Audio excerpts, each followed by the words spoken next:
ਠਹਿਰਨਾ ਕਾਦਰ ਅਤੇ ਕੁਦਰਤ ਦਾ ਆ ਮੂਲ ਸੁਭਾਅ। ਪਸ਼ੂ ਪੰਛੀ ਹੋਣ ਜਾਂ ਜੀ ਜੰਤ ਸਭ ਲੰਘਦੇ ਨੇ ਇਸੇ ਹੀ ਰਾਹ।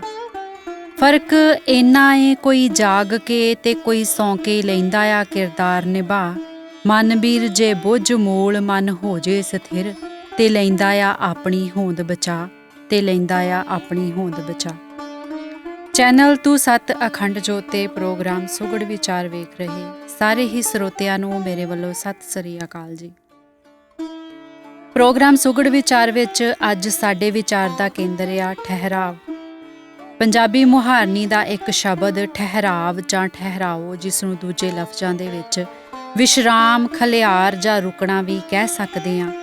ਜੇ ਵੇਖਿਆ ਜਾਵੇ ਤਾਂ ਥੋੜ੍ਹਾ ਠਹਿਰਾਵ ਤਕਰੀਬਨ ਜੀਵਨ ਦੇ ਹਰੇਕ ਪੱਖ ਨਾਲ ਜੁੜਿਆ ਹੋਇਆ ਹੈ, ਕਿਉਂਕਿ ਲਗਾਤਾਰ ਕਿਸੇ ਕੰਮ ਨੂੰ ਕਰਨ ਦੀ ਇਜਾਜ਼ਤ ਨਾ ਤਾਂ ਸਰੀਰ ਹੀ ਦਿੰਦਾ ਏ ਤੇ ਨਾ ਹੀ ਦਿਮਾਗ।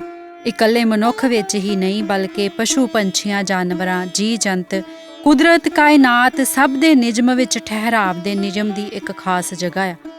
ਜਿਵੇਂ ਮਨੁੱਖ ਲਗਾਤਾਰ 24 ਘੰਟੇ ਕੰਮ ਨਹੀਂ ਕਰ ਸਕਦਾ, ਥਕਾਵਟ ਕਾਰਨ ਦਿਨ ਵਿੱਚ ਕੁਝ ਸਮਾਂ ਇਹ ਸਰੀਰ ਕੰਮ ਤੋਂ ਠਹਿਰਾਵ ਮੰਗਦਾ ਹੈ।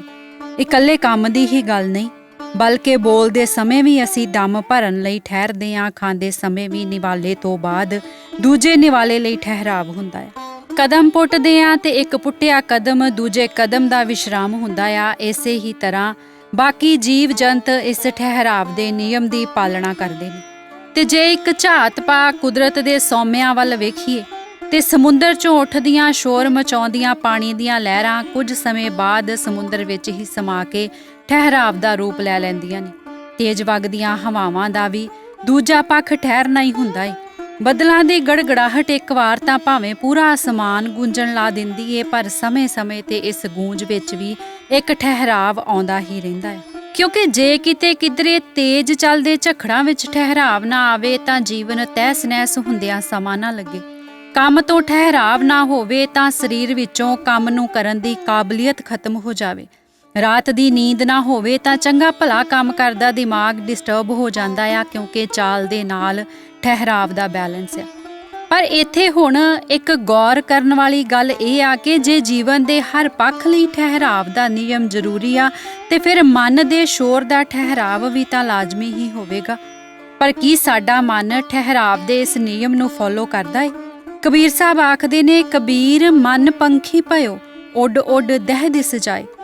ਵਿਚਾਰਾਂ ਖਿਆਲਾਂ ਦੀਆਂ ਉਡਾਰੀਆਂ ਲਾਉਂਦਾ ਮਨੁੱਖ ਦਾ ਇਹ ਮਨ ਕਈ ਕਾਲਪਨਿਕ ਕਲਪਨਾਵਾਂ ਦੇ ਚਿੱਤਰ ਬਣਾ ਉਹਨਾਂ ਵਿੱਚ ਰੰਗ ਭਰਨ ਦੀ ਕੋਸ਼ਿਸ਼ ਕਰਦਾ ਹੀ ਰਹਿੰਦਾ ਆ।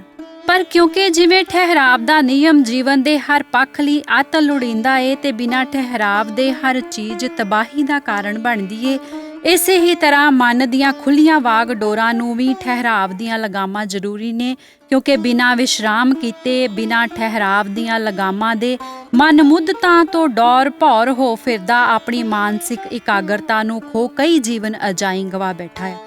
ਮਾਇਆਵੀ ਖੇਡ ਦੀ ਉਛਲ ਕੁੱਦ ਵਿੱਚ ਤੱਤਾਂ ਦਾ ਜੀਵਨ ਜਿਉਣ ਨਾਲ ਜੁੜਿਆ ਇਹ ਮਨ ਬਾਹਰੀ ਸਤ੍ਹਾ ਤੋਂ ਭੀਤਰੀ ਆਤਮਿਕ ਸਤ੍ਹਾ ਵੱਲ ਮੁੜਨਾ ਭੁੱਲ ਗਿਆ।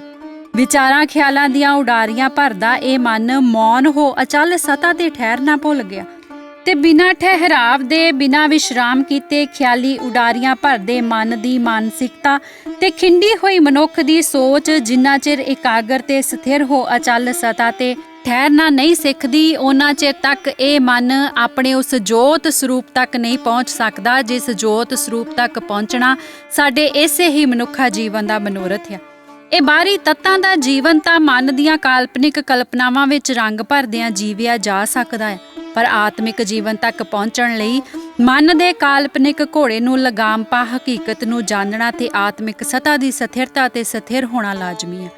ਇਸ ਮਨੁੱਖਾ ਜੀਵਨ ਦਾ ਸਮਾਂ ਹਰ ਸਾਹ ਦੇ ਨਾਲ ਬੀਤਦਾ ਜਾਂਦਾ ਆ ਤੇ ਆਖਰੀ ਸਾਹ ਆਉਣ ਤੋਂ ਪਹਿਲਾਂ ਆਓ ਠਹਿਰਾਵ ਦੇ ਨਿਯਮ ਨੂੰ ਅਪਣਾ ਮਨ ਦੀਆਂ ਕਾਲਪਨਿਕ ਕਲਪਨਾਵਾਂ ਚੋਂ ਨਿਕਲਣਾ ਸਿੱਖ ਜੀਵਨ ਦੀ ਉਹ ਹਕੀਕਤ ਸਮਝ ਲਈਏ ਜੋ ਮੂਲ ਮਾਲਕ ਸਤਿ ਸ੍ਰੀ ਅਕਾਲ ਪੁਰਖ ਪਿਤਾ ਜੀ ਦੇ ਨਾਮ ਰੰਗ ਵਿੱਚ ਰੰਗ ਧਿਆਨ ਦੀ ਜੁਗਤ ਦੁਆਰਾ ਆਤਮਿਕ ਸਤ੍ਹਾ ਤੇ ਪਹੁੰਚਣ ਤੇ ਅਚਲ ਵਿੱਚ ਸਮਾਉਣ ਦੀ ਤਾਕੀਦ ਕਰਦੇ ਸਾਹਿਬ ਪਿਆਰਿਆਂ ਨੇ ਆਪ ਦੇ ਸੰਦੇਸ਼ਾਂ ਦੁਆਰਾ ਸਾਨੂੰ ਸਮਝਾਈ ਆ ਕਿਉਂਕਿ ਮਾਲਕ ਸਤਿ ਸ੍ਰੀ ਅਕਾਲ ਪੁਰਖ ਪਿਤਾ ਜੀ ਦੇ ਨਾਮ ਰੰਗ ਵਿੱਚ ਰੰਗ ਕੇ ਹੀ ਇਹ ਮਨ ਕਲਪਨਾਵਾਂ ਤੋਂ ਬਾਹਰ ਨਿਕਲ ਵਿਚਾਰਾਂ ਖਿਆਲਾਂ ਤੋਂ ਮੌਨ ਧਾਰਨ ਕਰ ਸੁੰਨ ਸਮਾਧ ਦੀ ਡੂੰਘਾਈ ਤੱਕ ਪਹੁੰਚ ਠਹਿਰਨ ਦੀ ਜਾਚ ਸਿੱਖਦਾ ਆ।